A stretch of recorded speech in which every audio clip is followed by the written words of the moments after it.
Hello and welcome back guys. Today we are starting a new story titled, A Hero or a Trainer, written by _dragon_boy0. Please find author story link in the description. And now let's begin the story. Chapter 1, Start of his journey. He felt cold. Despite the fire around him, the only thing Izuku could feel was how cold his body was. As he helplessly lay on the ground with a hole in his stomach, the only thing was the coldness of his body. But he smiled. He did it. He got rid of all for one. He ended Tomura's suffering. He saved people. Izuku closed his eyes. I hope everyone's safe, he uttered with his last breath. Dude. I can't believe this. Izuku heard a familiar voice scream. As his eyes gradually opened, he had to cover his eyes because of the bright shine of the sun. Shut the F up, Sparkplug. An even more familiar voice shouted. Finally getting himself up, he found himself surrounded by trees and a few familiar faces. Kaminari was being strangled by Katsuki, while Kirishima, Shiro, and Mina tried to stop him. Yaoyorozu and Jiro were by a rock a short distance away from him. Kendo and Tokage were bickering near a tree. Izuku patted his stomach only to find no hole. He patted several more times just to make sure. His hero costume was destroyed, leaving his toned abs exposed to the world. How? Izuku muttered. Midoriya. Kaminari pointed at him as Katsuki held him by the neck. Are you feeling alright, Midoriya-kun? Yaoyorozu asked him in concern. Izuku nodded. What happened? Where are we? We don't know how we got here as well, but we did find a big clue. Kendo was the one that replied, and Izuku noticed the hesitant look on her face. Is there a villain? Izuku immediately asked, trying to call for one for all, only for nothing to happen. It's better that you see for yourself, Yaoyorozu pointed at a tree. Izuku looked at the tree in confusion. A tree. Look at the bird mop top, Tokage pointed out. Izuku saw a bird with a dark blue back with feathers on its stomach and red feathers leading up to its head. The bird looked very familiar, but he couldn't remember what species it was. Are we in another country? Try another world, Deku. Pokémon world. Kaminari exclaimed in excitement, which led to Katsuki strangling him again. Which was odd now that Izuku thought about it. Then he remembered that he failed to call upon one for all. Looking towards Mina, her skin was tan, and her horns were gone. Jiro's earphone jacks were gone and Shiro's elbows looked normal. Our quirks. Suddenly, Izuku rushed towards Yaoyorozu and picked her up. Midoriya. Yaoyorozu blushed at the sudden action. Our quirks are gone, but the body adaptations remained, Izuku muttered. He cares more about quirks than the fact that we're in a world of a media franchise, Tokage whispered to Kendo, who nodded in agreement. What are you talking about, Deku? Izuku turned towards Katsuki. Our quirk factor is most likely gone, but the adaptations our body gained to support our quirks remained, Izuku explained. Yaoyorozu's dense lipids, Kaminari's electricity resistance, Ashido's acid resistance, Izuku continued listing, but everyone else stopped listening by the first one. Bro, I can't believe he's ignoring the fact that we're in the world of Pokémon. Even Baku bro knows Pokémon. Kirishima mentioned. What are we going to do now? Mina asked weakly. Do you think we could go back home?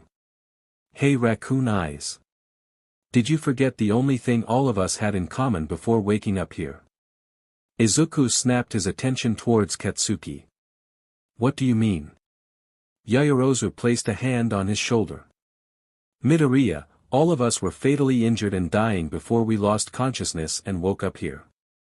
That means nothing. Katsuki shouted. Not every casualty is fault. Bakugo is right, Midoriya, it's not your fault, Yaoyorozu assured him, the others nodding alongside her. Besides, we got a second chance. Maybe I can finally get laid, Kaminari spoke up. Fat chance, Jiro responded. I just wish I could have done something. Izuku's fingers into a rock, then proceeded to throw it through a tree. Everyone just looked at him in shock. It's easy to forget that he could still snap us like a twig even without his quirk. Much to everyone's disappointment, especially Kaminari, everything didn't go exactly like the games showed. The first thing the group did was look for the nearest town while scavenging for food on the way, which was mostly composed of berries. But when they found the town, it gave them a lot of information to go with. The town was called Little Root Town, which revealed to them that they were in the Hoenn region. It was also good news since that meant they were near the Pokémon lab that gave out starters. Unfortunately, that only applied to regional lab-sponsored trainers. Which they were not. My hopes and dreams ruined. Kaminari cried. Pathetic, Katsuki muttered in disgust. It also seems that the conference is already nearing its end, Yaoyorozu mentioned as she read the notice the Pokémon lab gave her. I guess that means it's not worth participating. It's better to wait for the next one to start, Kendo spoke. At least we already got registered though, Kendo looked at the ID given to her. I can't believe how easy it was to get registered, Tokage held up her own trainer ID. Be careful with that. The receptionist said that the first one is free, but if you lose it, we'll need to pay a fine. Whatever, I'm heading to the Pokémon Center, Katsuki grumbled as he marched away. Pokémon centers offered free lodging and breakfast for Pokémon trainers as long as the conference was still ongoing, which solved their lodging problem for now. To earn money for their daily necessities, the group also began doing commissions posted at the Pokémon Center's task board. This was not how I expected things to go, Kaminari muttered as they cleaned the warehouse. You saw the perspective from a game made for children, Zero replied. You honestly thought it would go the same way. I wonder what Yamamoto and the others are doing. Mina asked out loud. Modeling. Shut the F up. Katsuki shouted in annoyance. I can't believe we're collecting herbs, Jiro commented. It's like those Isekai animes where the protagonist starts from the bottom in the Adventurers Guild, Tokage mentioned as she dug out an herb. Kendo sighed. At least the scenario fits, Momo counted the herbs they collected. We only need a few more and we'll have enough for food for the day and a few left over for the rest of us. Jiro didn't miss the conflicted look on Momo's face. SEKS being poor yes, very much so, I wonder what Moptop's doing. Tokage asked out loud. I didn't expect such a healthy man would take our commission, a woman dressed in a white uniform spoke as they traveled deeper into the forest. Didn't expect you to be so strong too, Izuku scratched the back of his head in embarrassment. The mission he took was to help carry supplies. It was specified that a Pokémon was not allowed to be the one to carry the supplies, so a lot of people avoided taking the mission. Even if advanced storage technology was a thing in this world, there were still limits to how well they performed. That made it the perfect job for Izuku. He was strong even without one for all due to how much strength training he had to do, so carrying 3 bags that weighed over 100 pounds each was a piece of cake. Stop bothering him, the man leading at the front of the group spoke up. Let him focus on his task. He's getting paid 3 people's worth after all. The commission was originally meant to be taken by 3 people, but after they found out Izuku could carry all the bags with no issue, they just decided to pay him triple, so they could continue with the mission early. You're just jealous because he's big and strong, so women would flock to bed him. Izuku blushed. I didn't even know if he's human, another member of the group commented. The banter continued until they reached a clearing. This is the place, start setting up, the man ordered. At that moment, Izuku finally found out what the bags he was carrying contained. At first, he thought it was food, but the group had a Taurus carrying that instead. A little help, guys. Izuku approached a woman who seemed to be struggling to take something out. Izuku grabbed hold of something like a pillar and began pulling out. His sweat dropped when the pillar he pulled out turned out to be taller than himself. What was I carrying? You were carrying an area scouting antenna. A what? Chapter 2, Adjusting Aether Foundation. Izuku asked in confusion. I guess since you live here in Hoenn, you wouldn't know about us much, the woman stated. We're an organization focused on spreading Pokémon species into different regions. This machine would help us scout the area to find out what potential species we could move here, another person in the group added. The man leading the group approached Izuku. The payment has been transferred. Thank you for your assistance. You guys don't need carrying it back. That won't be needed as we will be staying here for several weeks to map the area, the man explained. Izuku nodded and said his goodbyes before heading back to Little Root Town.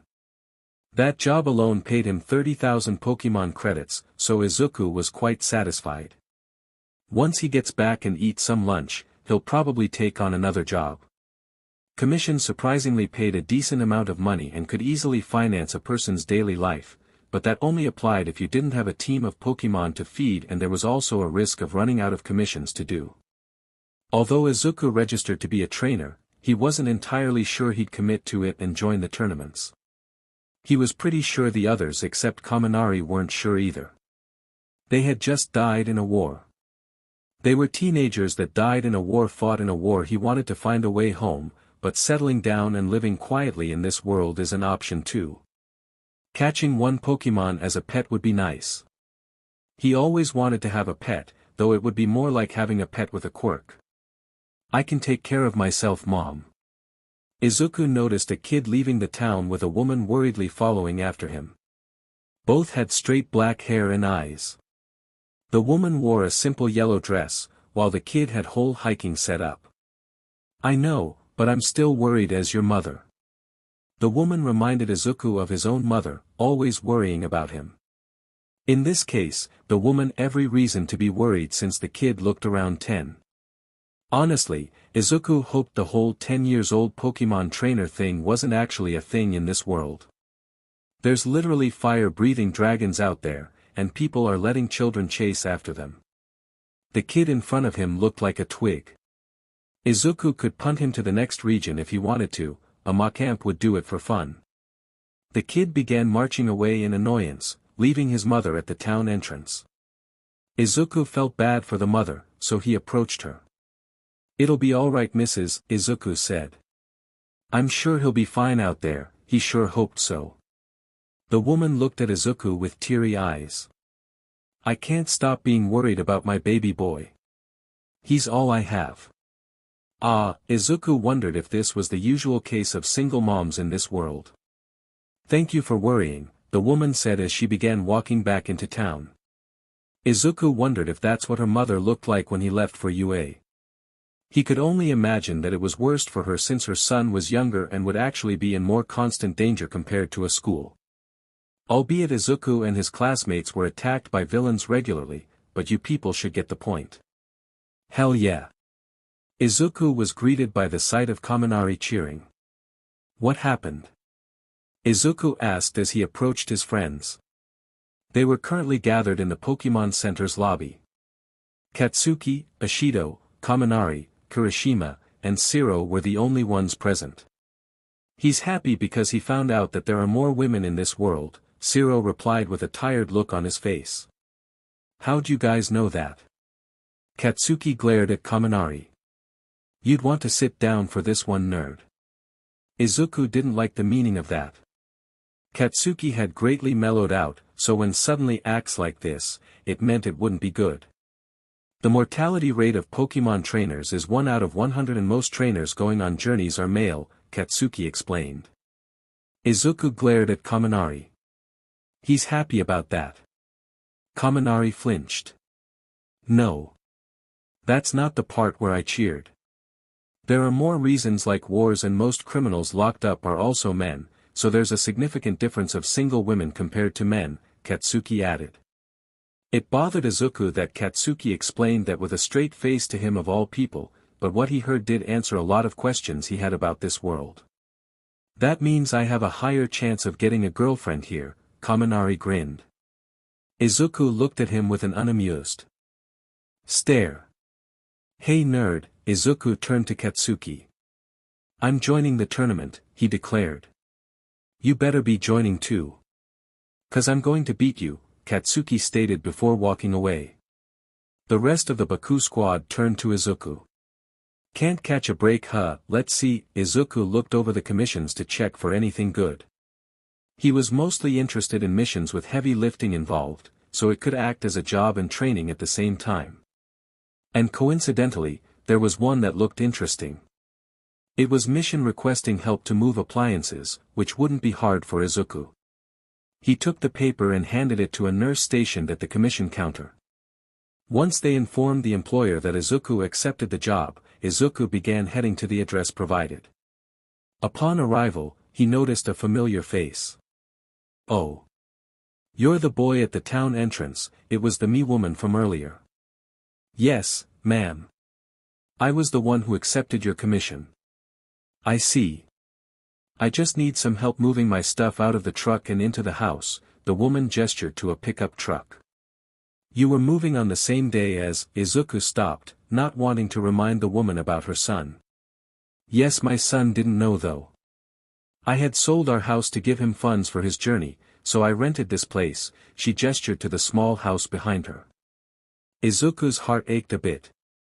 Oh, where are my manners? My name is Nadia. I'm Izuku, he bowed. Shall we get started? That would be nice, Nadia nodded. Izuku approached the truck and lifted a giant box with ease.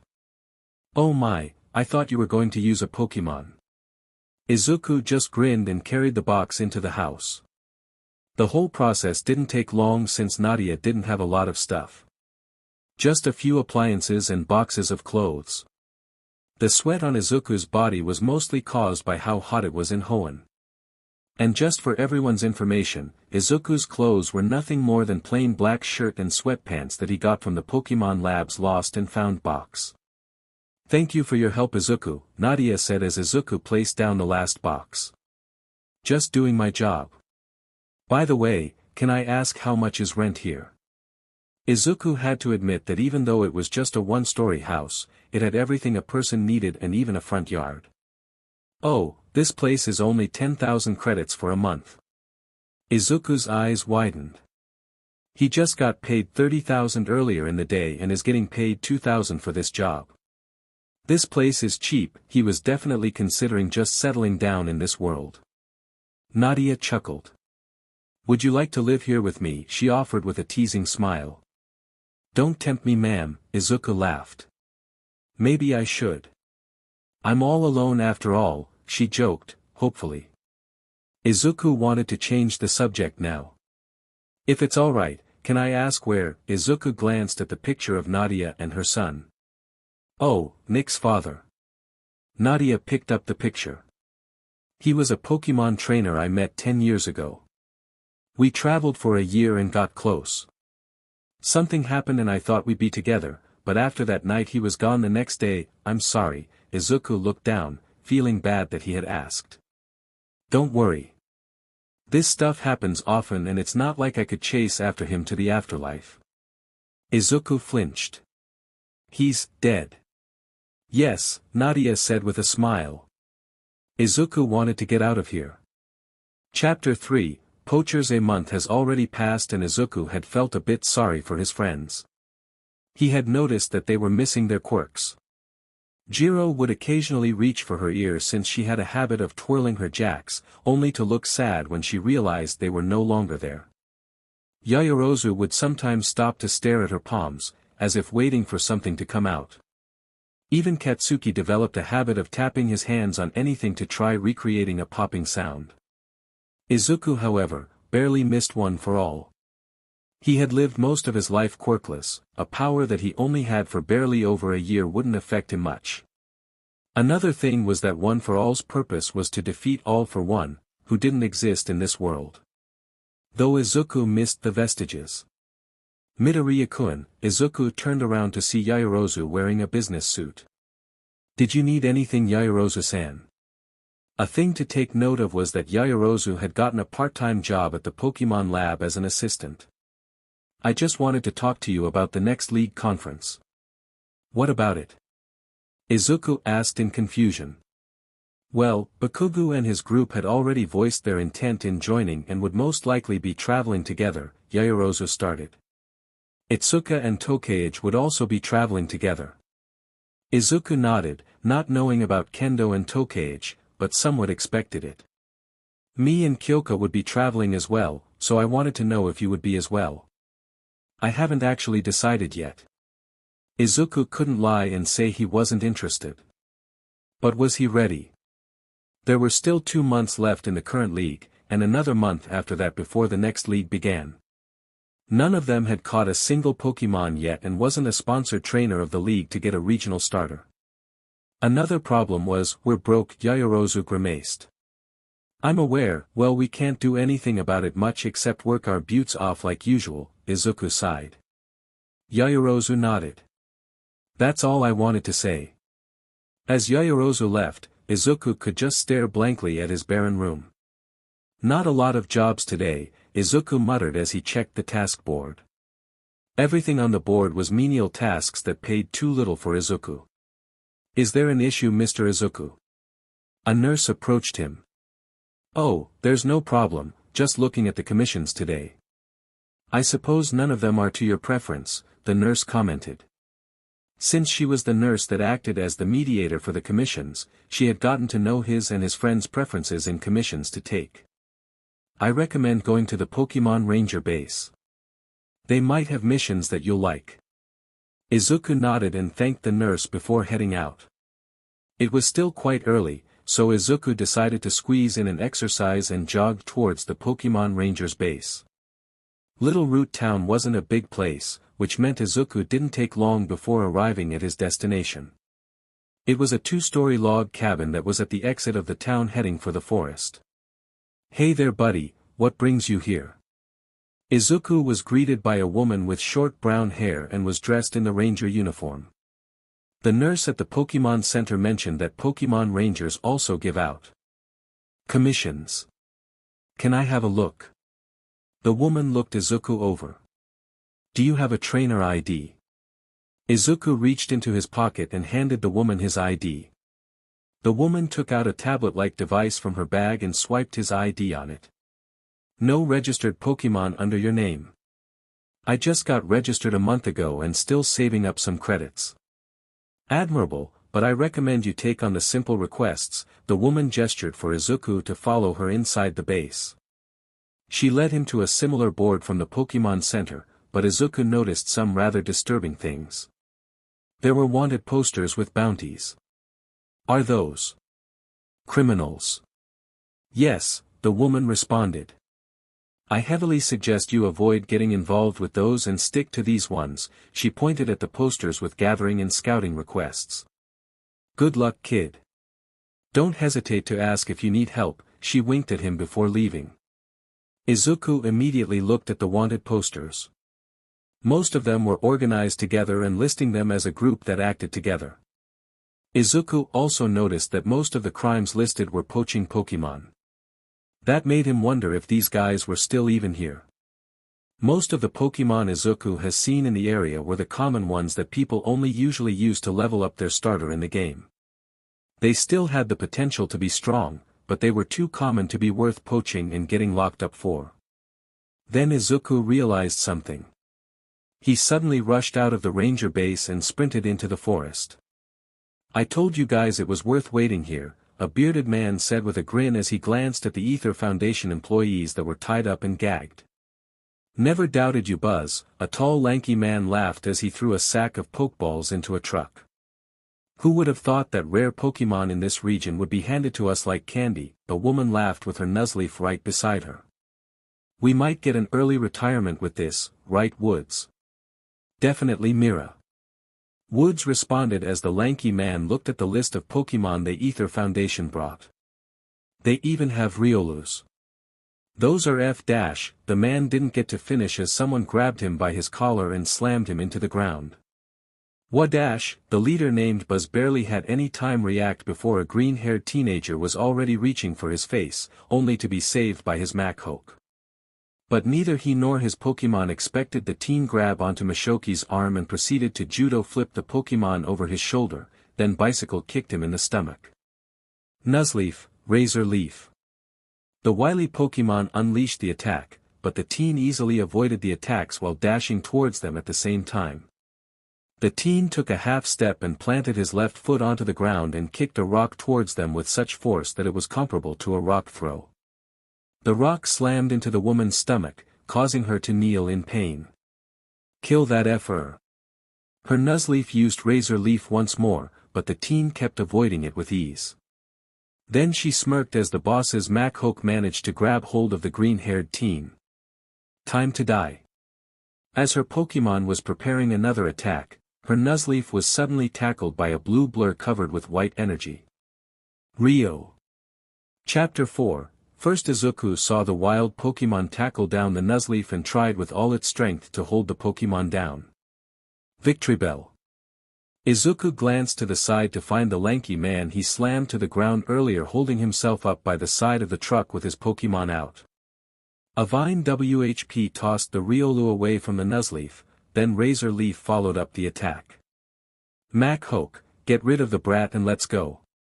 The Pokémon Rangers won't be far after that brat, the boss ordered. Izuku was tossed and slammed through a tree. It's been a while since he felt this much pain, but it was nothing compared to what he had experienced in the past. He saw the poachers getting into the pickup truck and they made the mistake of returning their Pokémon. The Riolu from earlier grabbed onto the woman's leg, trying to stop her from escaping. The boss managed to kick the poor Pokémon off, but those few seconds it bought gave Izuku enough time to get in front of the truck. His muscles strained as he began lifting the front of the truck. You got to be kidding me. Is that brat even human? Izuku lifted the truck with the front pointing down to the ground, then with all his strength slammed the truck behind him. Smash! Was it brutal? Yes, could the poachers have died? Maybe did Izuku care? A little. Izuku had just been in a war a month ago, so mercy was a bit foreign for him at the moment. He heard some groans, so they were still alive at least. What happened? The Pokémon Rangers arrived riding on their Pokémon. Izuku was already too tired, so he just pointed to the tied-up Aether Foundation employees before fainting. Izuku never thought he'd be in this kind of situation again. Staring at the hospital room's ceiling was a nostalgic experience, though not a good one.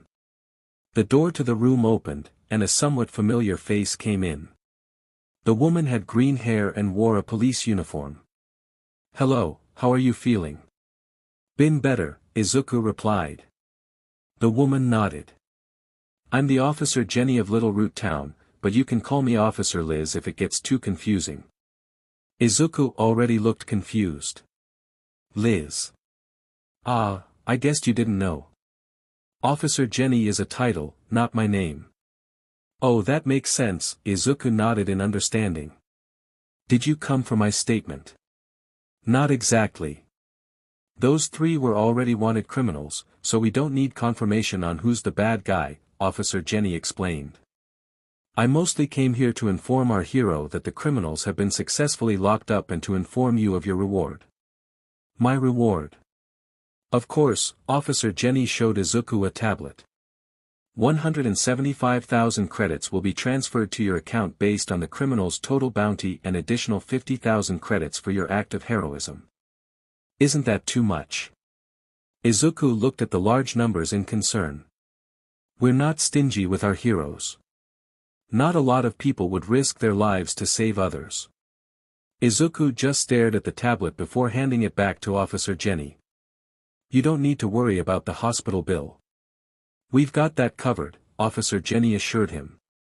I look forward to what you'll do in the future, kid. Izuku watched as Officer Jenny left the room, then stared back up at the ceiling. He couldn't help but smile. Momo groaned as she was heading back for the night.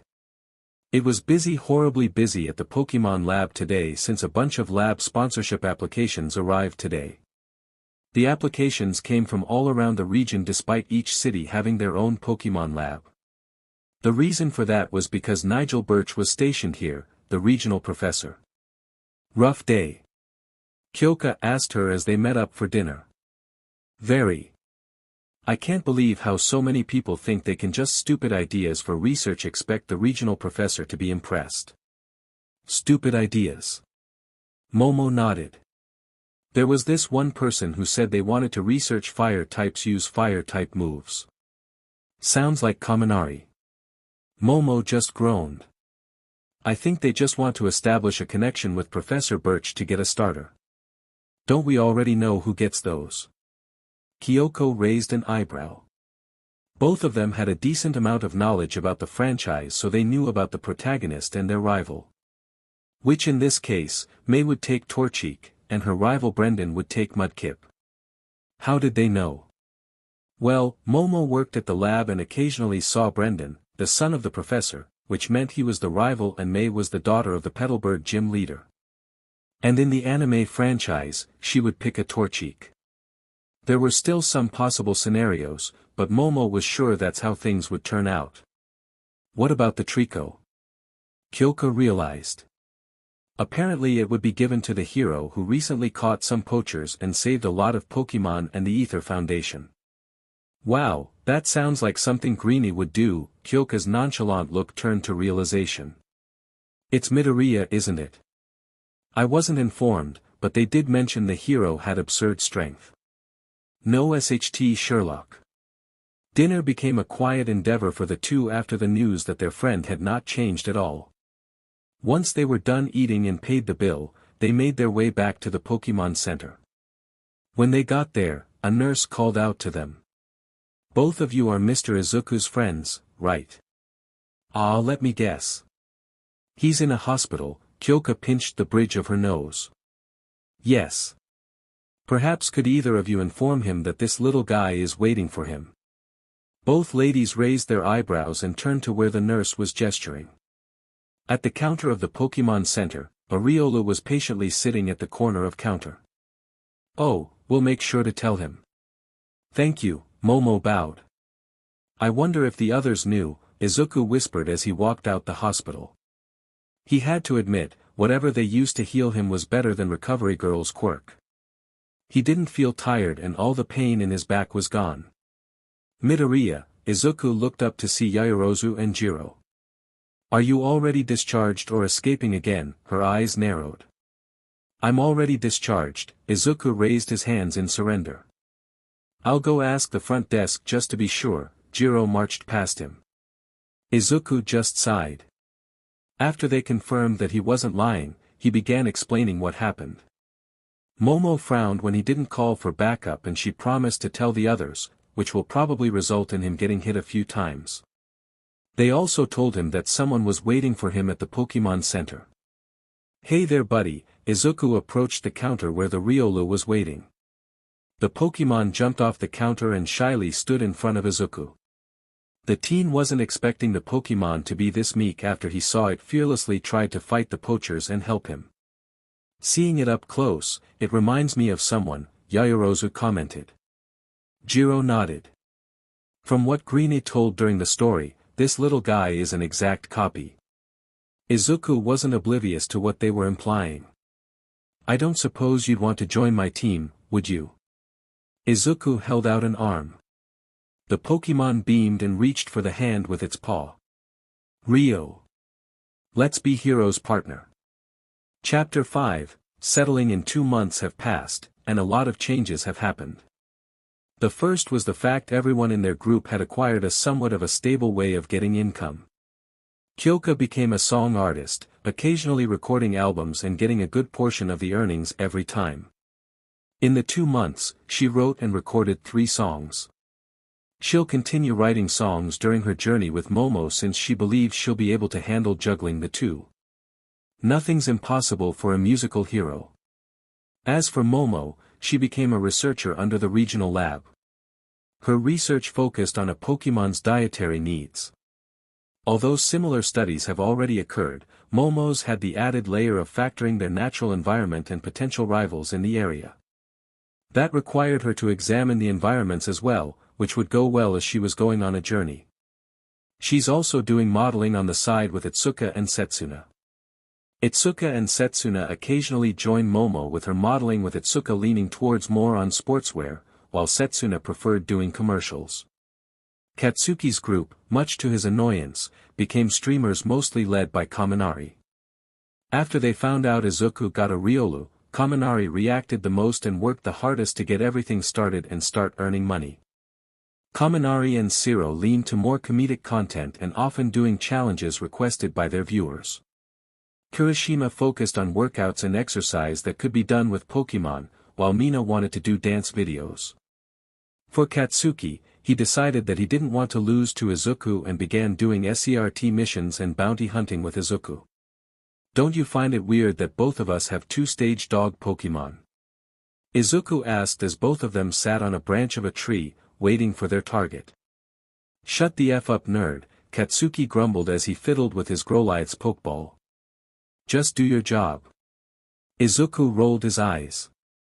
They were lost spotted by some rangers heading towards Petalburg Woods, so it's most likely that they were after the Trico colony. That didn't look touched during the F show, Katsuki commented, referring to the anime episode where Ash caught his Trico. Doesn't mean they won't try, Izuku replied. At that moment he smelled smoke. He smirked. Now who would camp outside when the city is just an hour away? Our F money bags, Katsuki gained a feral smirk. Both of them were dressed in dark green combat gear, which allowed them to stealthily move around the forest without being seen by their targets. They also had repels on them to prevent wild Pokémon from revealing their location. Confirming the Sneasel gang. All 5 members accounted for, Izuku whispered. I'm going in, Katsuki dashed around the small camp, lighting up 2 tents. Fire. 2 men rushed out their tents to put out the fire. 2 more rushed towards a small pond to get water. When one ran back to camp with bucket of water, Izuku swooped down a tree and wrapped an arm around the criminal, keeping a tight hold until they lost consciousness. Once the man fell limp, Izuku tied him up with help from his Riolu.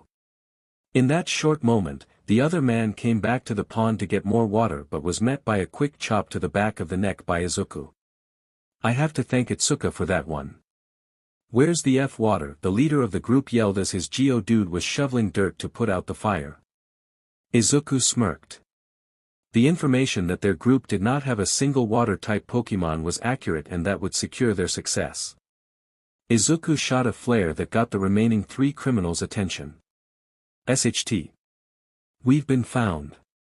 The leader grabbed a bag and tried to make a run for it with his Pokémon, but Katsuki shot out of a bush and captured him with a rope, while his Geodude was knocked out by a rock smash from Katsuki's Growlithe. Bo dash, the 2 remaining criminals didn't get a chance to react as Izuku knocked one of them out with a kick, while the other received a rock smash from Riolu. I told you learning rock smash from Riolu would come in handy, Izuku commented as he took the men's Pokeballs. Katsuki grumbled in acknowledgement, which made Izuku laugh. A few seconds later, the Petalburg Pokémon Rangers arrived to apprehend the criminals. 120,000 credits each. Finally going to buy a fire stone? Izuku asked Katsuki as they left the ranger base after getting the bounty. F off. A top class one is worth 200,000 credits, Katsuki grumbled. Izuku couldn't help but pat his rival on the back. The way prices worked in this world was quite simple. If it was for humans, you'd get it at a cheaper price than you'd expect. If it was for a Pokémon, you'd better be a millionaire. The league is already over and only a month left before the next one starts. Katsuki smirked. You better be F-ready nerd. Watching Katsuki walk away, he knew that he wouldn't be seeing him for a while. But he decided to think about that later. For now, he needed rest since he would be returning to Little Root Town tomorrow to get his new Pokémon. Fascinating developments, Professor Birch muttered as he read Momo's reports. Each group tries to find a way to compromise with each other instead of competing. Yes, but I found that only applies if the groups are from different egg groups. Nevertheless, this would be valuable information for the Aether Foundation. Momo grimaced. She wasn't a big fan of the games, but she quite liked the anime, so Momo had a good idea of the story. She knew the Aether Foundation wasn't a clean organization, so hearing her research would be beneficial to them made her uncomfortable. Good Joe dash. A hand was placed on Momo's shoulder and instantly reacted to grab the hand and twisted it behind the person's head. Gah. I'm sorry. Momo released the man. I am easily startled. It's alright, the researcher waved it off and walked away. Momo looked down as Professor Birch spoke up. You've already mentioned to me how you and your friends came from a war before moving her in Hoenn. I didn't want to question you about such a war that needed students to be involved, but I heavily recommend that you seek therapy. I understand, Professor. I'll do my best to make time. That's all I ask. Momo bowed before heading out of the lab, running into the professor's son. Ah, hello Ms. Momo, Brendan bowed with a blush on his face. Hello as well Brendan, Momo greeted back before continuing her way. Chapter 6, Izuku vs. Momo. Kaminari and Siro are in Mauville City, while Kirishima and Ishido are in Rustboro, Izuku muttered as he waited in the lobby of the regional Pokémon lab. It's been a while, Momo approached him, dressed in a lab coat and a red turtleneck underneath. Well, don't you look fitting in a lab coat? If I didn't know that your tongue only had good things to say, I would have thought you were flirting with me, Momo giggled. Why not? We're adults now, right? Izuku smiled. Perhaps, Momo held out her hand, which Izuku stared at in confusion. Trainer ID please. Izuku shrugged and handed her his ID. Momo walked towards a desk and placed his ID on a device, then his trainer information appeared on a screen. Izuku Midoriya, Japan age, 18, 0715 badges, 0 conferences, 0 current team roster, Riolu 0. It only displayed basic information that people would assume wouldn't be much of a problem, but from Izuku's personal experience, people you don't know knowing your name was already too much. Some of you might say, why didn't they use fake names? What's the point? People in this world didn't even know they existed 3 months ago. That would just make it harder for them to get used to new names. You haven't done any official Pokémon battles. Momo raised an eyebrow at the 0 beside the sole Pokémon on Izuku's team. No, just pure training and having him participate in missions. The number beside the Pokémon's name indicated their rating or power level. A 0 meant it was unranked. 1 to 3 meant the Pokémon was just recently obtained. 4 to 6 meant that the Pokémon was already trained. 7 and 8 meant they were elites. 9 and above was reserved for Pokémon that were monsters that were on a different level. Momo had given all of them a lecture about such vital information that was never mentioned in the games or anime, and it was not an optional class. It is illegal to not update your Pokémon's rating. You will be evaluated later, so that gym challenges will be more accurate to your skill level, Momo lectured. Yes ma'am, Izuku saluted. Momo sighed. Follow me. Momo led Izuku into a room where several researchers were working. They stopped in front of a table that had 3 pillows laid out on it, but only one had a pokeball on top of it. The other 2 already taken. Yes, you should have seen Kaminari's reaction when he saw Ash, Momo giggled as she handed Izuku the remaining pokeball. He practically got on his knees and began worshipping him like his god. It was no secret that Kaminari was a fan of the franchise, so Izuku didn't find it hard to imagine how Kaminari would react. Should have been here to see it. Not that you have your new Pokémon, let's head to the field. Izuku's eyes widened in realization. You're the evaluator. Yes. In just a few weeks, Brendan's journey will officially begin. He had already got his starter and spent a few days training and getting to know Mudkip. He'll definitely train hard with his Pokémon and show the world that he was the very best. People will acknowledge him, so will she. Brendan blushed as his mind went back to the woman always plaguing his mind. Ms. Momo. She was appealing, smart, kind, and many more. The perfect role model. The battlefield is this way. Brendan's head snapped towards the source of the appealing voice. He saw Ms. Momo leading a green-haired guy to the battlefield behind the lab. Brendan followed them and noticed that Ms. Momo had taken a spot on the field with the green-haired guy taking the other spot. Only your Riolu would be assessed since it has been in your care for over a month now, so a simple one-on-one would suffice.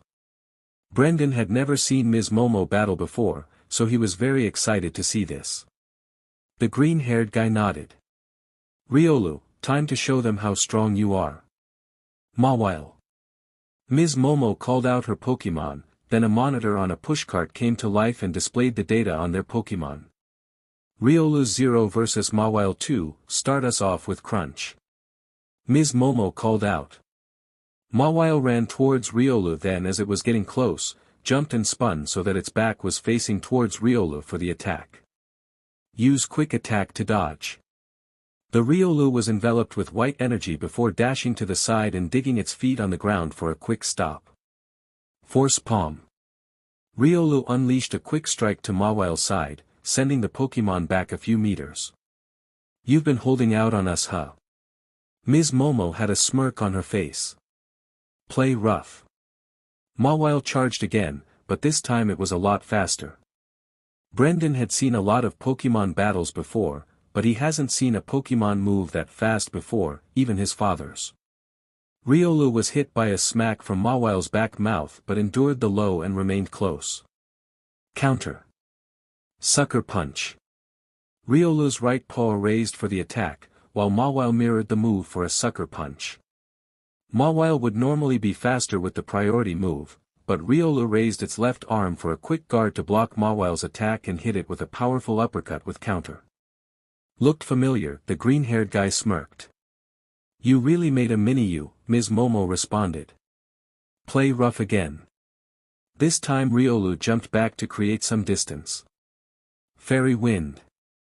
Force Palm. As Pink Wind grew closer, Riolu slammed its hand HRD on the ground, creating a small shockwave that managed to redirect the Fairy Wind. What kind of main character bullshit is this? Ms. Momo's eyes twitched. Several people watching gasped, hearing the elegant woman curse for the first time. Let's be honest here. The Riolu evolution line has main character vibes, the green-haired guy chuckled. Charge in with play rough. Sword Dance while there's some distance. Sword Dance activated quickly, though Mawile was already close enough to strike. Riolu received a heavy hit from Mawile, and Brendan noticed the arm fall, probably broken. Keep at it, Mawile. Brendan's eyes widened by how cruel Ms. Momo sounded. But to everyone's surprise, Riolu used its broken arm to unleash a counter that made Mawile stagger back. Finish it with Force Palm. Riolu slammed its paw directly into Mawile's stomach. Iron Head. With all its strength, Mawile tried to use its back mouth for one more attack, only for Riolu to catch the mouth and spun and flipped Mawile over its shoulder and slammed it HRD on the ground, knocking it out. Ms. Momo's eyes twitched more violently. Chapter 7, Riolu had lost his home when a group of humans invaded. They either tried to get rid of any Pokémon that tried to retaliate or capture those that surrendered. Riolu was one of the lucky ones that managed to run away. Unfortunately, his parents weren't. Riolu didn't blame all the humans for what happened though. His species was smart enough to know the deed of an individual should not be held by their species. Instead, Riolu vowed that he would prevent such a thing from happening to others. That opportunity came too soon. The fighting type was included in a relocation program by the humans, but as they arrived, trouble found them. Riolu only found out what was happening when he was released from his temporary Pokeball and found himself inside a sack filled with other Pokeballs. When he managed to get out, he found a human fighting the other humans and their Pokémon. It wasn't hard to find out who was bad, when only one side was yelling, kill, get rid of, and many words that he similarly heard from the invaders of his home. As the human fought the other humans, Riolu targeted the other Pokémon within sight. That didn't result in much, and the sad attempt to stop them from escaping by clinging to one of the human's legs just resulted in him getting knocked out. Thankfully that incident got resolved and he was treated at a Pokémon Center. The nurse that was taking care of him began retelling the story of what happened after. About the human that stopped the bad humans. That was when Riolu decided that protecting can't be done alone, he refused to go back to the relocation site and decided to wait for the human. Let's be heroes, partner. Riolu took the human's hand and that's when their journey began. A very painful and exhausting journey. The Pokémon thought humans were fragile creatures, but his human was something else. Riolu found that out the hard way. Time for our first day of training, his human had released him from his Pokeball and Riolu saw numerous fallen trees and scattered rubble.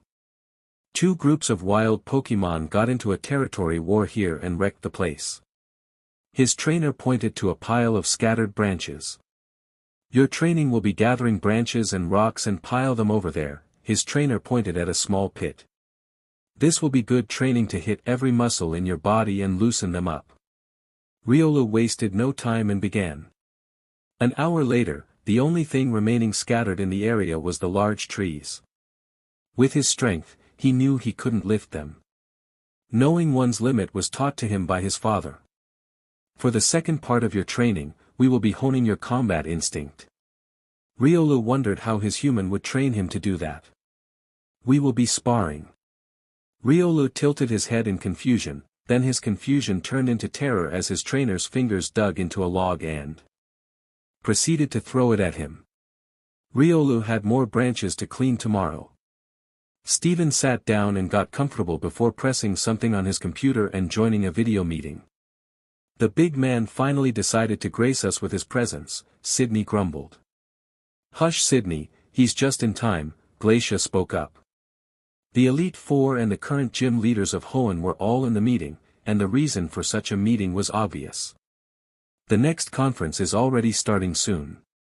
How is everyone holding up? Steven asked. Preparations are going quite smoothly this year since we have fewer troubling situations to intervene in, Winona mentioned. I agree. Last year, I opened my gym to challengers pretty late since I needed to deal with a group of poachers, Watson added. I assume you're referring to the sudden appearance of those bounty hunters. Moore asked. I heard they registered for this year's conference. They'll be a good challenge for my granddaughter's adjustments to taking over the gym. I haven't met them yet, but I'd like to thank them for taking care of some poachers in my area a few days ago, Norman said. A few others agreed. And as the meeting continued and they discussed all the necessary details, Sydney and Drake brought up a topic. We need to proceed with the rehab program soon. The rehab program, where Pokémon owned by criminals are assessed if they are worth being given a second chance. It's not rare for a Pokémon to commit crimes under the order of their trainer. Some do it fully aware that it was a crime, while others either had no choice or didn't know any better. In the rehab program, these Pokémon would be observed in the first week to determine how they interact with other Pokémon in the rehab center.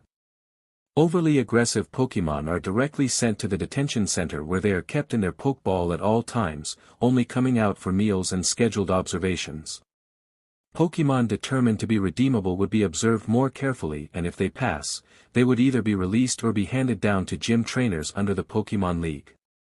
The problem they were currently having was that due to the increase of apprehended criminals, the rehab center was overpopulated and most of their gym trainers scheduled to receive a Pokémon was still under training.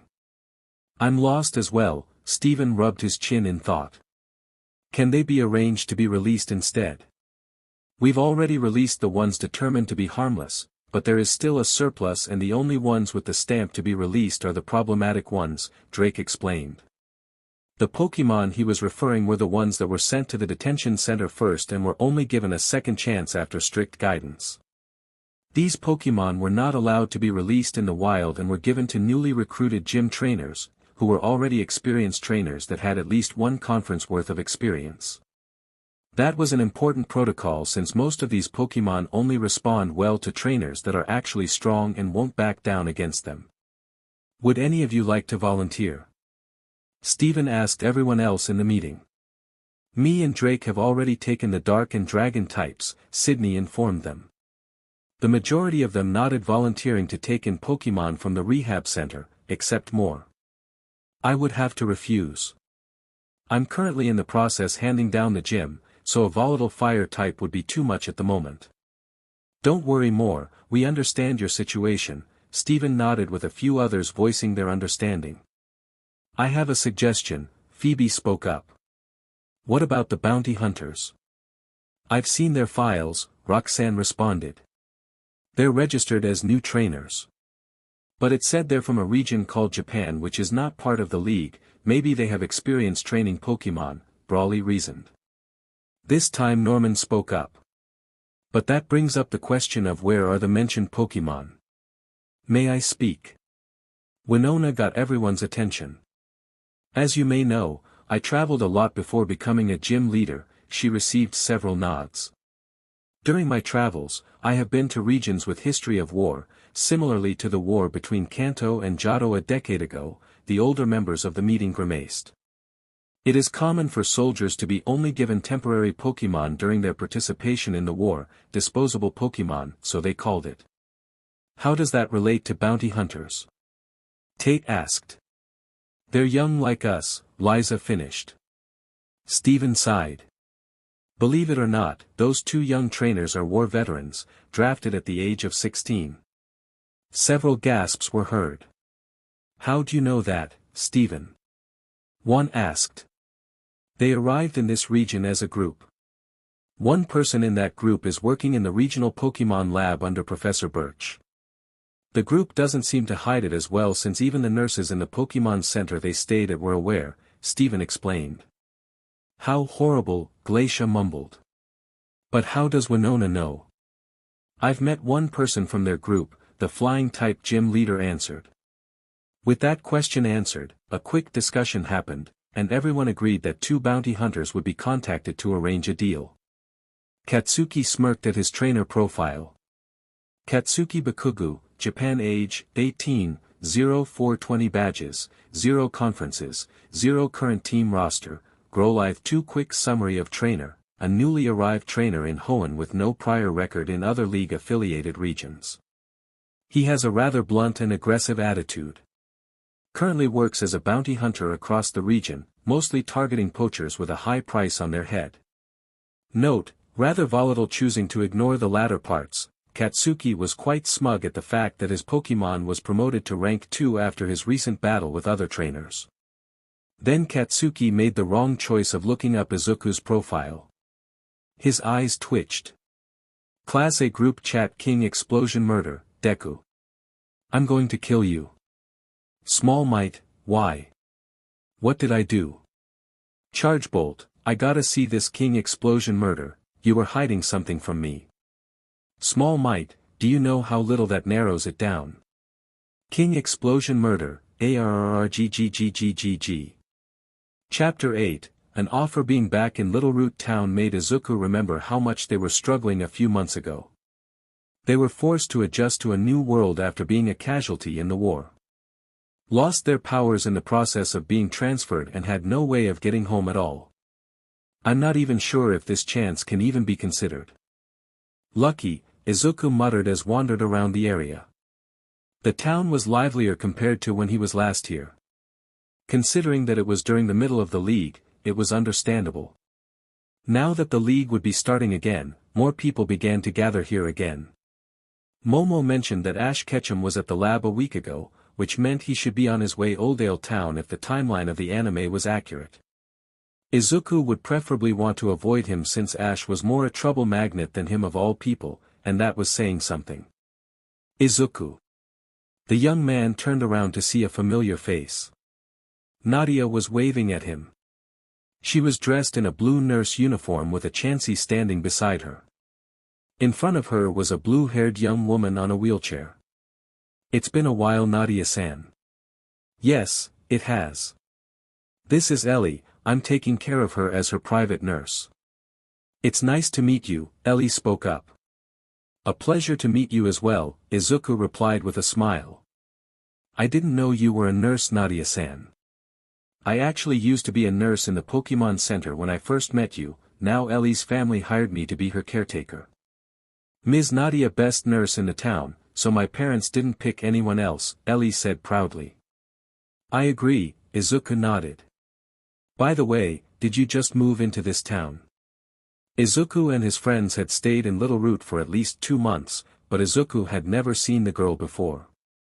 Ellie shook her head. No, we've been living here for years. I was just afraid of leaving the house, Ellie answered. Actually, my dream is to travel, but she looked down at her legs that were covered by a blanket. Izuku noticed Nadia had a somber look on her face. Don't mind that. You can still achieve your dream if you want to. Izuku placed a hand on the girl's head. I mean, there's a lot of Pokémon out there that can help you. Some fly, teleport, and some can carry you on their back. I don't want to be a burden to the Pokémon. You won't be, Izuku assured. Some Pokémon don't like battling at all and prefer to just be a companion. I know a region where a lot of Pokémon there don't battle and instead wants to be mounts. Really? Yes, the region is called Alola, Izuku revealed. Izuku smiled when Ellie's expression brightened somewhat. After a few minutes more of talking, they went on their separate ways. Since there was no league currently ongoing, there was no free lodging at the Pokémon Center, so Izuku had to stay at a hotel. Once he was in his room, he got to meet the newest addition to his team. Trico came out of its Pokeball, stretching a bit as it looked around the new environment. Nice to meet you, I'm Izuku. He kneeled down so that he was eye level with Trico. I probably should have met you first in the Pokémon lab, but Momo practically threw me out after our battle. Trico didn't react much. Well, she already informed me that you didn't mind coming with me on my journey. Still, I want to make sure. Trico smiled and nodded to confirm that he wanted to come.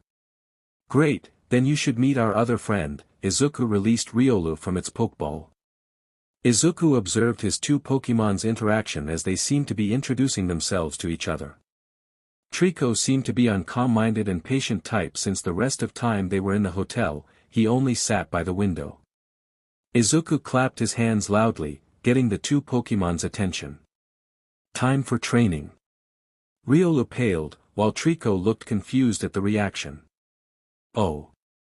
Having a non-league affiliated trainer get a Pokémon from the rehab center is new, Professor Birch said as he received the email from Drake, one of the Elite Four. Isn't that the place where the Pokémon owned by criminals are sent? Brendan asked. The criminals with life sentences, but yes, Nigel replied to his son. It's no secret that the justice system puts down heavy punishments on guilty criminals, most of them getting life sentences. Nigel's expression darkened, knowing full well that those people often don't live long after the sentence. I'll be stepping out of the lab for a bit, Nigel informed his assistant and approached the person who might know where the trainer he was looking for was. Broken Bones, online you, come to the cafe in front of the Pokémon Center. Broken Bones, why? You, just come here. Broken Bones, okay. Izuku returned his phone in his pocket and dropped the log he was holding. I guess that's enough training for now, Izuku announced, and Riolu dropped to the ground in exhaustion. Trico was panting heavily after maintaining quick attack active for as long as possible. Izuku returned them both to their Pokeballs before sprinting to where Momo wanted to meet as his own training. Normally, people would think something was wrong if they received a text like that, but he and his friends already discussed that for emergencies, only sending a location would suffice. That was something they all agreed on after the stain incident in Hosu. He arrived at the cafe where Momo waved him towards their table where Professor Nigel Birch was waiting with her. Hello, Professor. It's nice to finally meet you. I've heard a lot about your work as a bounty hunter. Good things, I hope. Catching criminals is always a good thing. Izuku grimaced at the naive way of thinking, even if there was a chance that the man was just showing pleasantries. May I ask why you wanted to meet me? Momo just asked me to come here. I didn't know why either, Momo spoke up. It's because the League wanted to ask if you would like to obtain a Pokémon from the Rehab Center. Rehab Center. A place like that was never mentioned in the games nor the anime, but something called a Rehab Center did ease Izuku's mind a bit. At least some are getting second chances in life. It's a place where Pokémon previously owned by criminals are sent to see if they could be given another chance. Normally, Pokémon sent there are either released or handed to trainers working for the League. Quite the impressive process, Momo commented. But why give me a chance? You see. In the rehab center, there are Pokémon that are sent to the detention center due to their aggressive and volatile nature. These Pokémon are still given a chance after strict guidance and observation but are only allowed to be handed down to experienced trainers, Professor Birch explained. Then Izuku will be given a chance to pick from those Pokémon. Momo asked and the professor nodded. That's not all. Since such a Pokémon would be hard to handle, you will also be receiving monthly compensation for the duration of the conference. Izuku rubbed his chin in thought. It was a good offer, but suddenly getting a new member when he just got Trico might cause a few issues. Then again, Izuku was not new to training multiple individuals at once. I accept. Great. I will inform the rehab center and they will prepare a suitable contract after you choose a Pokémon. And this reminds me of Tartarus Bakubro, Kirishima commented as they entered the rehab center. They have Pokémon that practically have multiple quirks here. This is the bare minimum, Katsuki grumbled. The rehab center building was AF Fortress. The only way in was through the move teleport and upon arrival a group of psychic-type Pokémon would check if you were clean. The walls were made of materials that even Katsuki couldn't figure out, but it felt like he was being weakened. You must be the volatile one, an old man wearing a pirate costume greeted Katsuki and Kirishima. Katsuki's eyes twitched but didn't say anything. Follow me. They were led to a meeting room that had several different types of Pokeballs lined up on the table. The old man handed Katsuki a folder. You can choose from any of those Pokémon, then we would give you an appropriate contract for taking care of it, the old man explained. Your friend here has also been approved to take a Pokémon if he chooses to. Manly, Kirishima grinned. In the folder, Katsuki found documents about the Pokémon he could choose from. All of them were fire-type Pokémon, and all criminal activities they were involved with included arson. There were some with special conditions, like a pair of Quilavas that were not allowed to be chosen together. Katsuki was given permission to take at most 2 Pokémon, so he wanted the best of the bunch. From the files, the ones that stuck out to him the most were the 2 Quilavas that belonged to criminals who were brothers and were locked up for burning down a forest. There was also a Houndoom that also burned down a forest. What's with all the forests being burned down? Katsuki muttered, while Kirishima had already chosen his Pokémon. A Carkle. Katsuki's other options were a Chandelure, Fletchinder, Pyroar, and Camerupt. None of which had anything special about them. He chose the 2 Pokémon that caught his interest. Chapter 9, a new member. Izuku never thought he would experience teleportation, but here he was. Standing beside an alakazam, waiting to be teleported to the rehab center. From what little Izuku found out, the rehab center was on an island where only high-ranking officials knew the location. Even in terms of the psychic-type Pokémon used to teleport in and out of the island. The Pokémon may know the location, but the trainer wouldn't if they didn't have the clearance for the information. So strict, even worse than Tartaros, Izuku muttered. The teleportation was a quick process and within a second, Izuku was already in a different place. You seem less surprised than the first 2, Drake said, getting Izuku's attention. It takes a lot to surprise me now, Izuku responded as the man began leading him down the hallway. Read through this, Drake handed Izuku a folder. The files listed everything Izuku needed to know about the Pokémon he would be choosing from. All the crimes they were involved in and everything that happened during their time in the rehab center. The only Pokémon that stood out to Izuku was the Quilava. It was mentioned that it had a brother, but the file wasn't included in the folder handed to him. That meant either it was already taken, or still under surveillance. Several notes were written on the file. The Quilava was said to be powerful and very aggressive. It barely passed the rehab center's test and still had a red mark on its file.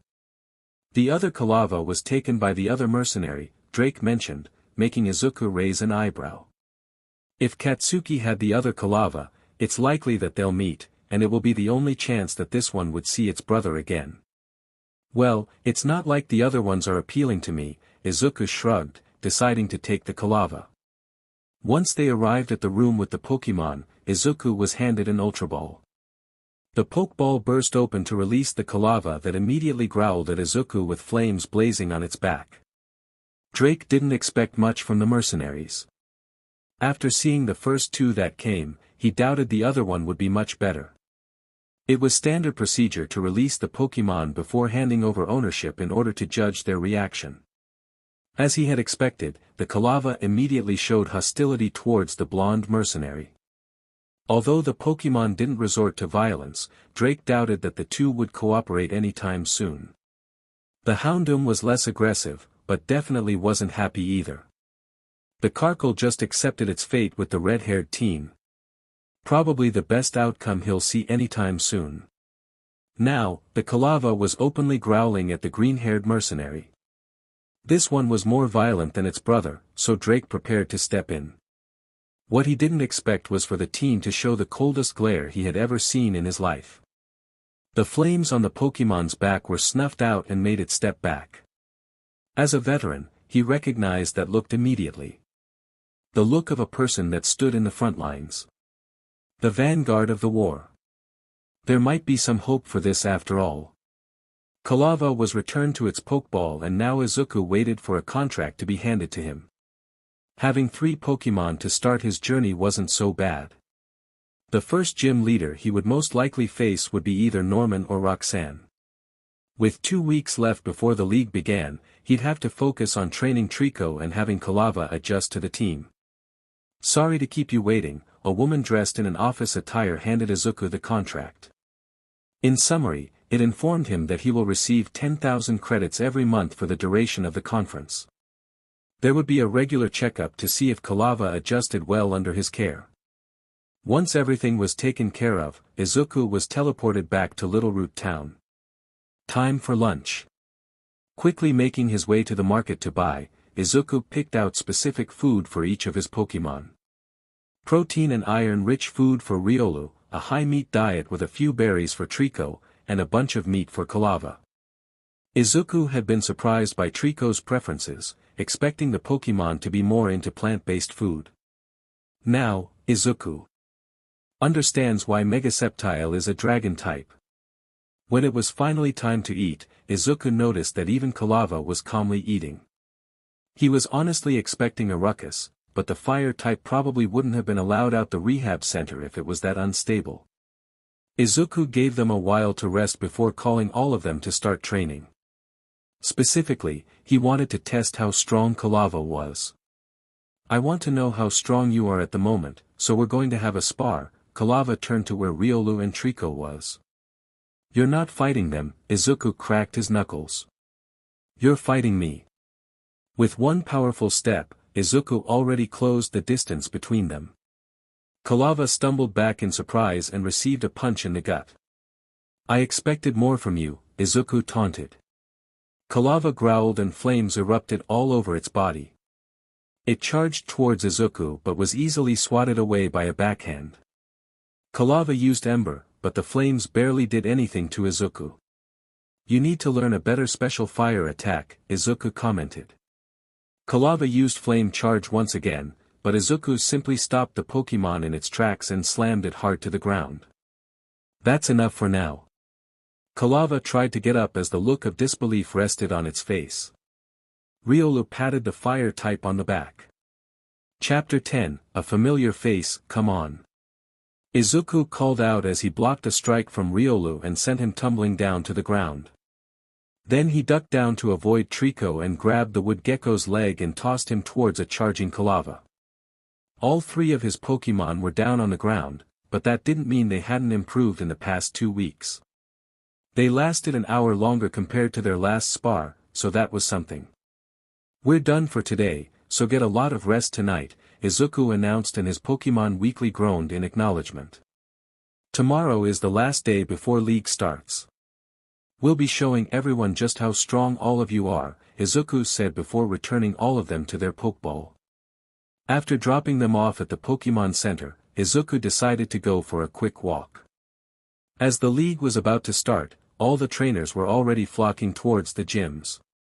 Little Root became a lot quieter again. The air feels a bit humid, Izuku muttered. Since he was quite close to the Pokémon Center, he wasn't quite bothered about being caught in the rain. But as the raindrops began to fall, he remembered that he wasn't staying at the Pokémon Center. Izuku began running towards the hotel he was staying at. The rain began pouring harder, and Izuku had given up on running through the rain and just walked. Rough day, another person that was soaked in the rain asked. The person had a tan skin and spiky ash blonde hair. The red track suit they were wearing was soaked, and Izuku really wondered how their hair kept being spiky. Not really, Izuku replied. They walked in silence towards the hotel. Upon arrival, an employee handed them towels. I'm sorry, but we don't have any available rooms at the moment, the receptionist informed the person that arrived with him. The next checkout is in 3 hours, but I'm not sure if they might extend their time due to the weather. SHT, can't I have at least a place to take a shower? The receptionist didn't know what to say. Hey, you can't take a shower in my room if you want, Izuku offered. Both people looked at him in surprise. You got bald dude, the blonde smirked. Alright, lead the way. Izuku didn't know why the receptionist was blushing, but he just went to the elevator to head to his room since he needed a shower too. The room wasn't anything special.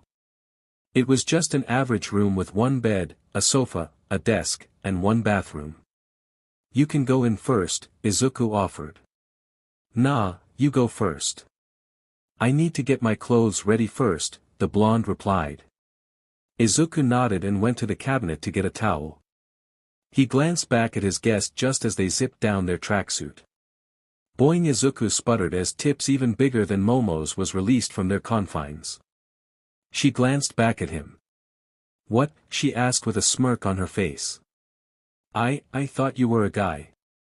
She cupped her melons. Not with these babies. Izuku blushed. I'm heading in now, he rushed towards the bathroom. Immediately getting in the shower and turning on the hot water, Izuku began rethinking his life choices. He may have gotten used to women on the level of having a normal conversation, but Izuku was far from being able to handle being alone with one he didn't know in a room. He was a god-DMN version for F's sake. Being in a war with All for One didn't leave any room for personal relationships. Click, Izuku froze at the sound of a door opening. The shower had a glass door separating it from the rest of the bathroom, and with the glass wet, the other side was blurred. But Izuku saw a silhouette enter the bathroom and began to walk closer. It was nice of you to offer me a shower, the voice sounded a lot more feminine now that he knew the other person was a woman. I honestly thought you offered it just to score a chance to sleep with me, the silhouette shrugged. I didn't know you were a woman. The door opened to reveal the woman's naked form. Doesn't mean you don't get to score, big guy. She closed the glass door behind her. Let's enjoy the night. Itsuka crushed the mug she was holding. You good? The client she was modeling for asked. Yeah. Just felt the urge to strangle someone, Itsuka replied. Her client looked at her in confusion. Momo snapped a metal pipe she was holding onto in half. The researchers around her flinched and looked at her in fear.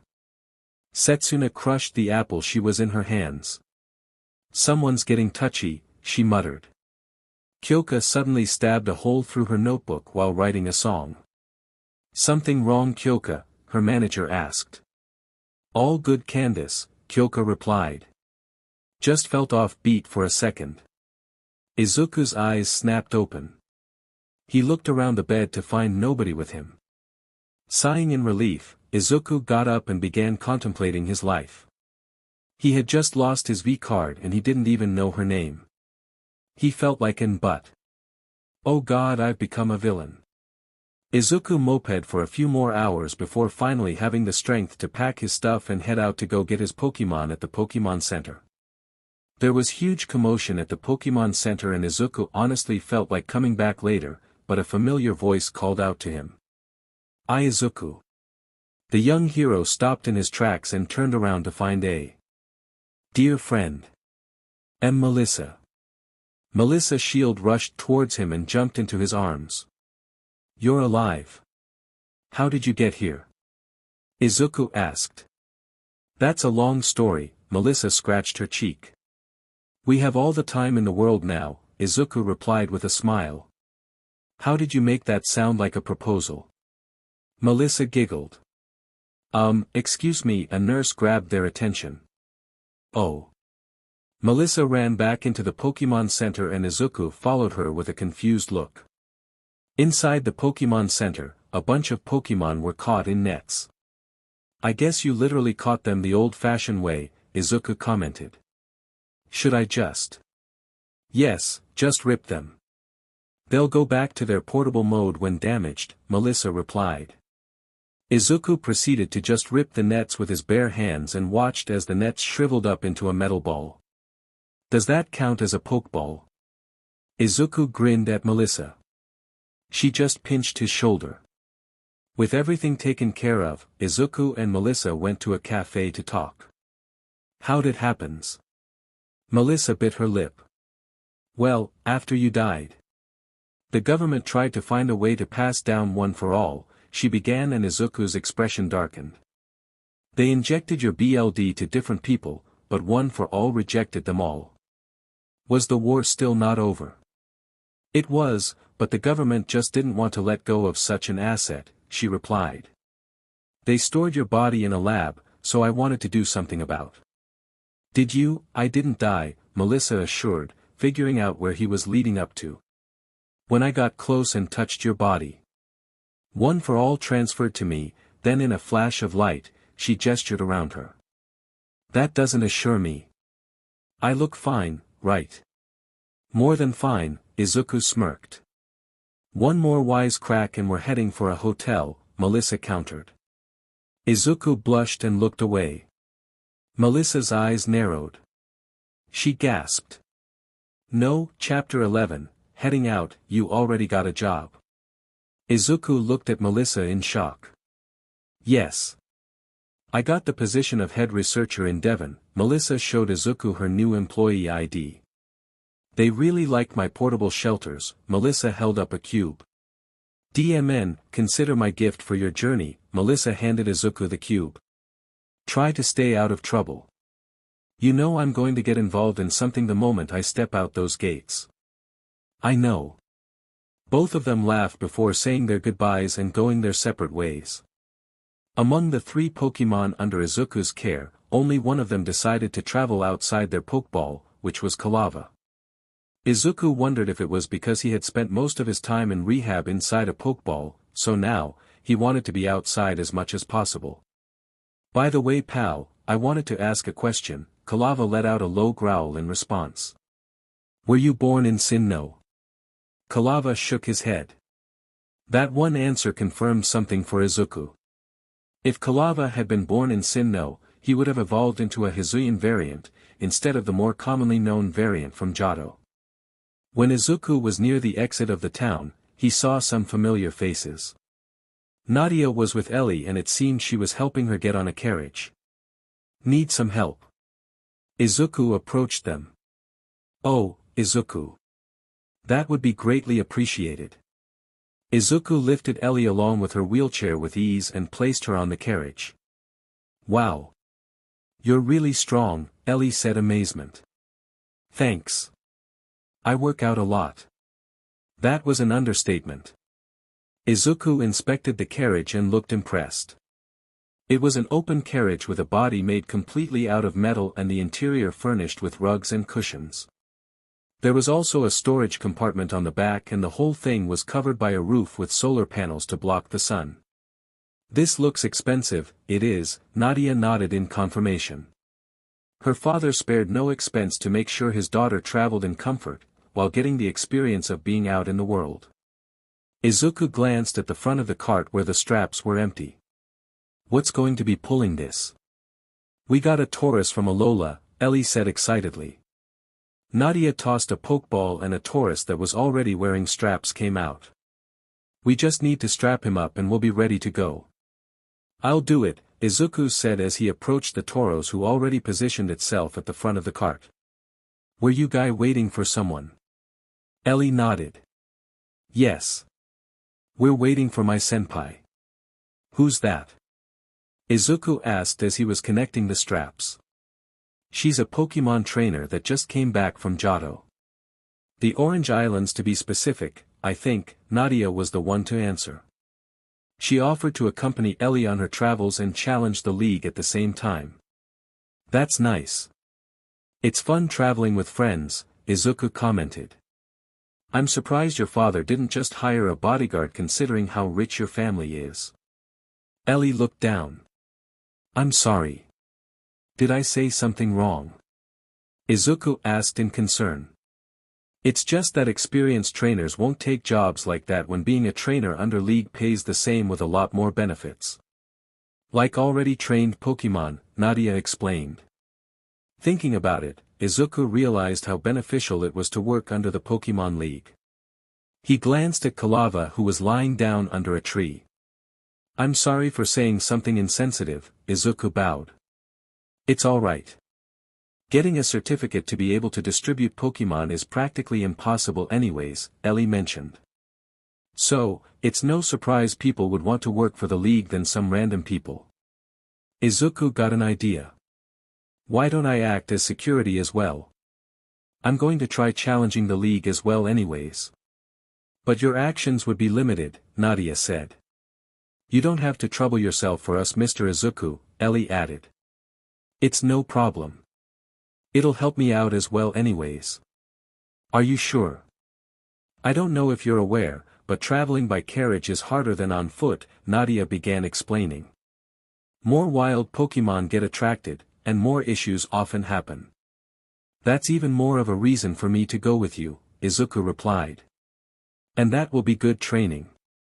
Right, Kalava? Kalava just let out a small flare of fire on its head while laying down as a response. He's quite the character, Nadia commented. I read that that's how fire types use the F word, Ellie whispered. Izuku turned to them in confusion. They do that. Izuku recalled several times where Kalava did that during training. Looks like Evrio dash, an energetic voice yelled out to them, only to abruptly stop. My senpai! Ellie exclaimed. Izuku turned to where Ellie was looking. And froze. We weren't supposed to meet each other again, Mai whispered as she sat on the driver's seat and was guiding the toros. That's how one-night stands work. I didn't plan this, and I didn't know anything about that. It was my first time, Izuku replied. It was my first time too, but you don't see me complaining, Mai responded. But you are complaining, Mai glared at him. Now we have to do it again, she stated flatly. What? Why? It's an unspoken rule, Mai answered as if it was common knowledge. Where the hell did you hear that from? Just man up and be prepared when we arrive at Oldale Town. Why are we having this conversation here? Why are you two acting like ex-lovers? Nadia asked, leaning between them. Gah. We're not. Mai exclaimed. So you two are lovers? Ellie asked with sparkling eyes. No. We just met the other day. Mai denied immediately. Wow, love at first sight, Ellie got more excited as Nadia giggled. Izuku was just frozen stiff the whole conversation. Chapter 12, Route 101, let's set up our camp here for now, Mai announced as they stopped the carriage in a clearing. They had traveled for exactly 4 hours and decided to rest to have lunch and let the toros rest. Nadia opened a compartment on the side of the carriage and pulled out an attached grill. Could any of you gather some firewood? Nadia asked, so Izuku volunteered. Maybe after this I'll buy one of those, Izuku muttered as he released Kalava before entering the forest. Looking around, Izuku began to appreciate how peaceful it actually was. In all honesty, Izuku hasn't experienced any major trouble at all. No big bads or heavy burden on his shoulders. He no longer needed to carry the weight of the world on his back. This feels nice, Izuku looked up at the sky with a big smile. It's good not being the protagonist. Kalava stared at him like he was crazy. This shrimp is coming with us. Kyoka asked as Momo arrived with a kid tailing right behind her. Kyoka didn't know much about the Gen 3 series as her preference was more on the 6th generation, but Momo kept her notified enough to know that the kid following her was one of the game's protagonists. Yes, this is Brendan Birch. Kyoka, the punk girl replied. The rival instead of the protagonist, Kyoka thought. Shall we head out now? Momo asked. Kyoka nodded, so they made their way out of the city. The first thing Kyoka noted was how the kid followed Momo like a lost puppy. He was quiet and just silently followed behind her, occasionally glancing at her as well.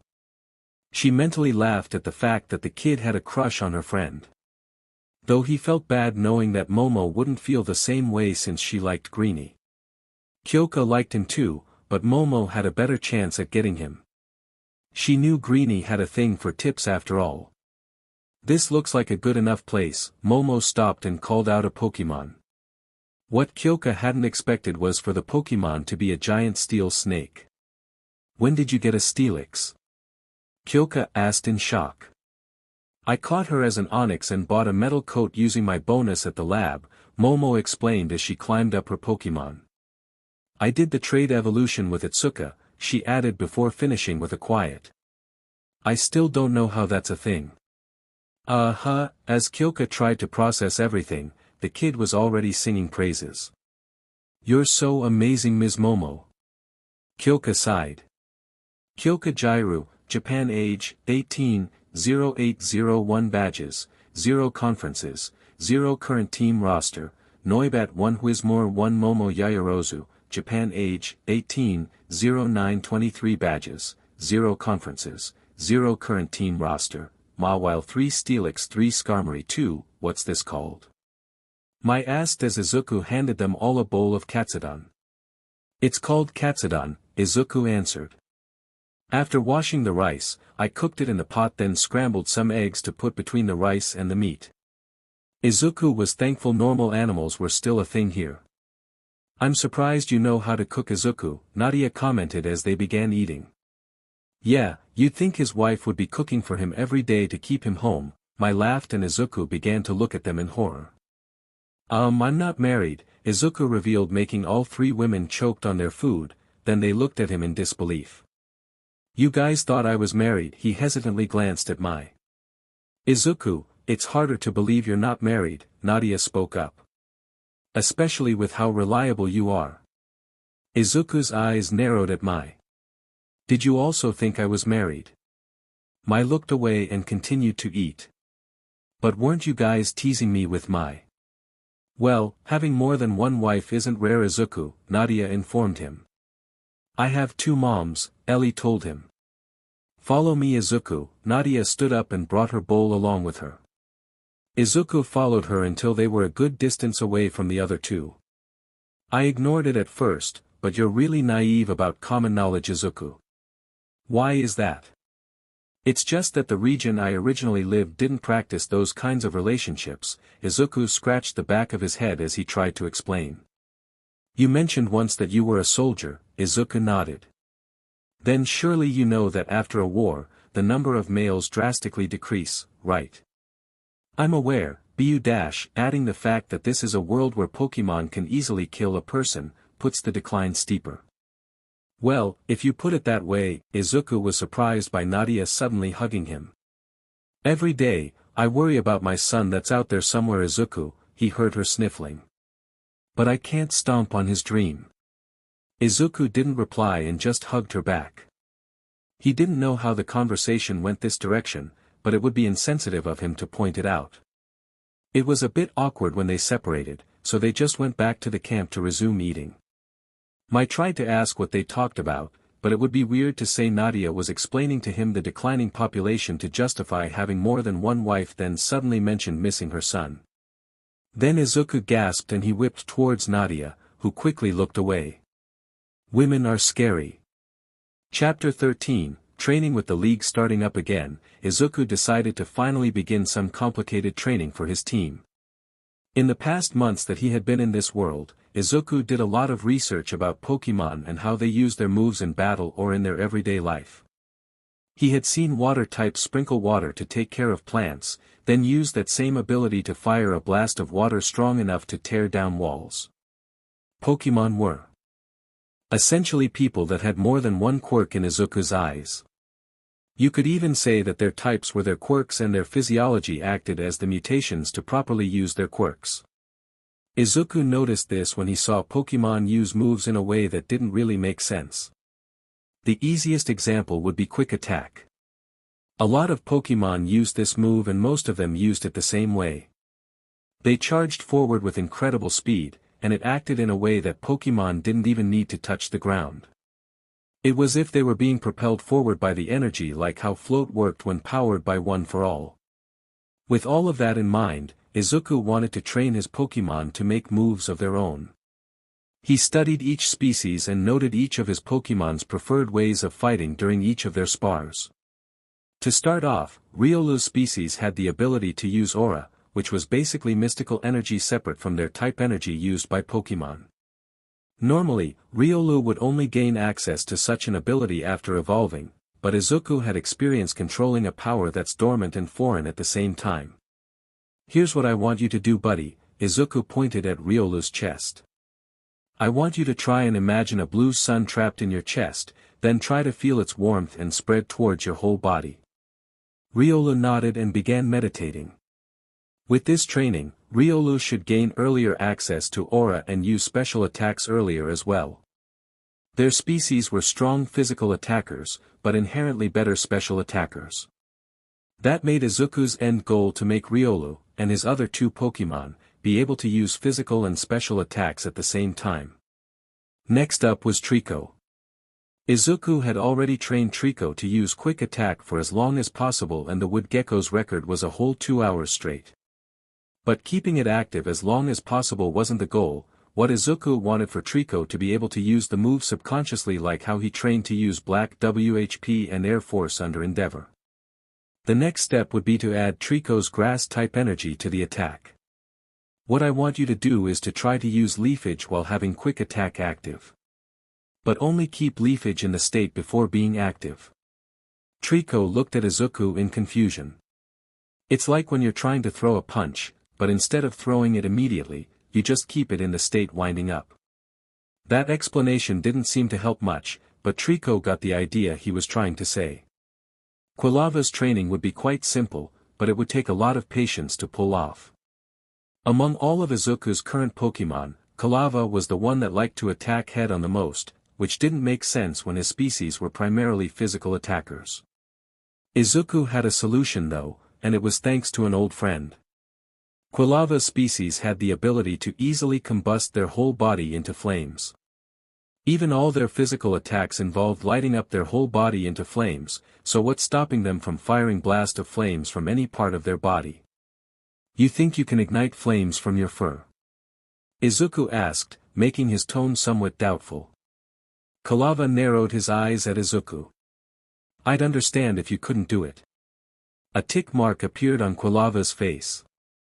"I guess it can't be helped." Quilava literally exploded before marching off to do what Izuku instructed. "A little more and I'll be calling him Kakin," Izuku laughed before making his way back to the camp where the others were resting. It seemed like they all had their Pokémon out and were in the middle of feeding them. Nadia only had a single Pokémon, a Chansey. Ellie had an Eevee and an Espurr eating beside her. Mai had a whole team of 6 Pokémon around her. Considering that she isn't a character shown in either the anime or the games, Izuku was curious about her team. Right beside her was a Swampert. Across from her, a Granbull was munching down on its food with a Ledian leaning beside it. Sitting by a log, a Kangaskhan and Marowak ate some berries, while a Manectric circled around the group. She had a fairly well-balanced team, which made him wonder if she had other Pokémon. He heard that Mai had been a trainer for a few years, participating in the Hoenn League for her first year and taking on the Orange Islands for her second year. If every trainer was like Ash Ketchum, she might have a whole other set of Pokémon in a ranch.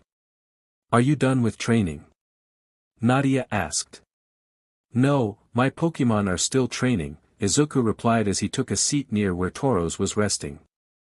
They had planned to rest for 4 hours to give Tauros more time to rest and get a more adventure-like experience on this journey. What was the point of going on a journey when you just stayed at a Pokémon Center every night after all? A few minutes later they began to feel the ground shaking. An earthquake. Izuku looked around in confusion.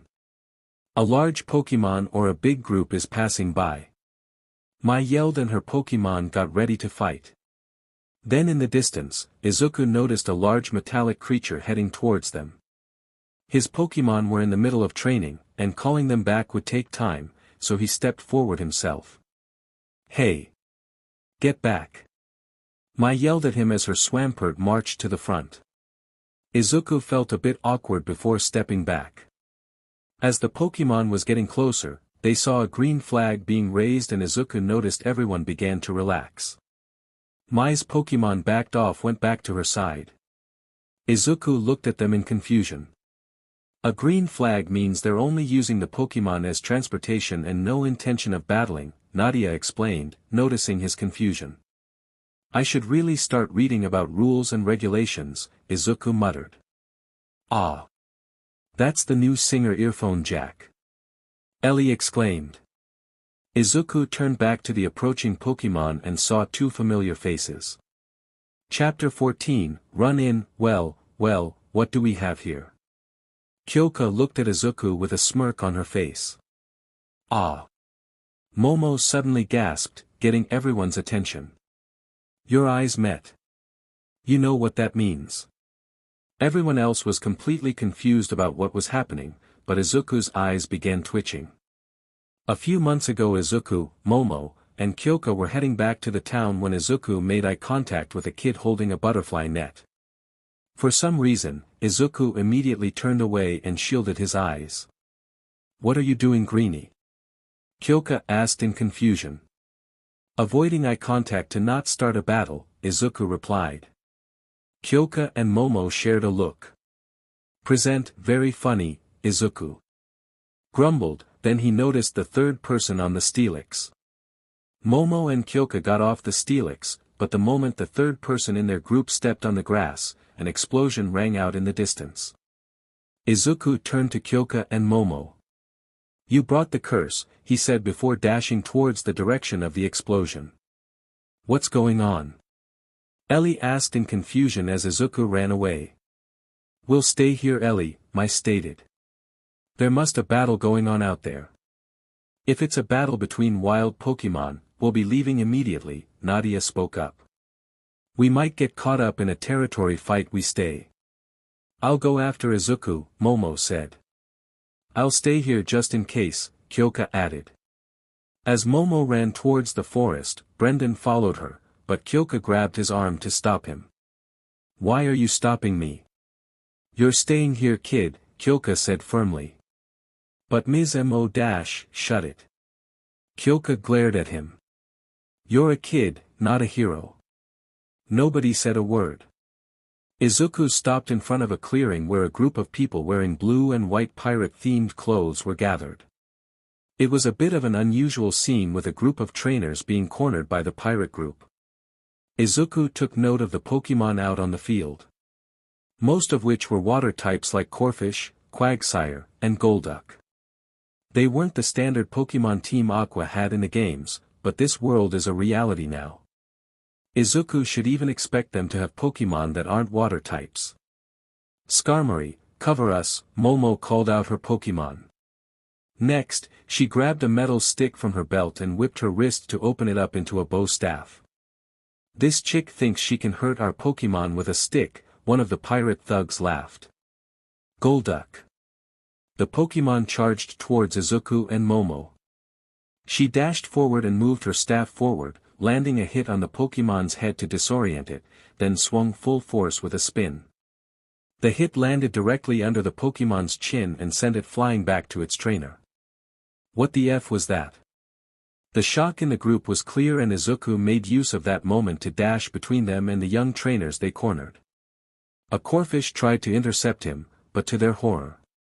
When Izuku grabbed the claw that tried to attack him, the shell began to crack under his grip. "Clench whatever you crustaceans call a chin." Izuku said before pulling back a fist and landing it HRD on the Pokemon's face. These guys aren't human. Izuku counted a total of 5 Team Aqua grunts and 2 civilian trainers behind him. They weren't familiar at all, so he guessed they weren't some media characters. Let's end this quick. Skarmory, use your new move. Momo called out as she slammed her staff down on a Quagsire. Skarmory soared higher into the air before charging up and unleashing a beam of white energy down towards the enemies. Unfortunately, that seemed to have drained a lot from Skarmory as the Pokémon began falling to the ground. One of the grunts called out a Geodude. Not on my watch. Izuku exclaimed as he grabbed the Pokémon and threw it towards Team Aqua. How the hell are they fighting Pokémon? Compared to Nomus, these are nothing, Momo muttered as she sent another Pokémon tumbling to the ground. Return. She called back Skarmory to its Pokeball before it crashed into the ground, then called out a different Pokémon. Mawile, time to do some cleanup. SHT, we're losing, one of the grunts grumbled as their Geodude got up. Make yourself useful, self-destruct. The Pokémon hesitated for a second but charged towards Momo and her Mawile. The Geodude began to glow and as it was nearing Momo, a hand grabbed it by its head and slammed down HRD on the ground. Izuku. Momo yelled as the explosion erupted from below Izuku. Now's our chance to escape, the grunts began running away, leaving their unconscious Pokémon on the field. Momo ran up to the crater, looking around for Izuku. A hand grabbed her shoulder and she found him relatively fine with his clothes completely ruined. They both looked around the ruined field. Unconscious Pokémon were everywhere and the young trainers they tried to help were no longer there. They had to wait a few more minutes before the Pokémon Rangers arrived to take the Pokémon and had Izuku looked over for any injuries. He got several burns, but one of the Rangers already disinfected it and applied some ointment. They also gave him some ointment to apply repeatedly in the next few days until the burns fully healed. When they returned to camp, they were asked several questions about what happened, and a few people didn't take it too well. You charged into battle without your Pokémon. Nadia glared down on Izuku. They were training, Izuku tried to reason. That's not a good excuse. As Izuku was being scolded, Mai and Ellie remained quiet at the front of the carriage. They didn't know exactly what happened but even they knew going into battle with a clearly hostile group without their Pokémon would be stupid. None of them knew exactly how strong Izuku's Pokémon are. If they were inexperienced and newly hatched, they might understand his reluctance to use them in battle, but they were aware of Izuku's job of hunting down wanted criminals, so it was impossible that his Pokémon were weak. Additionally, he had an already evolved Pokémon. The only thing that really bothered them though was the clear lack of worry his Pokémon had for him. Were they not worried?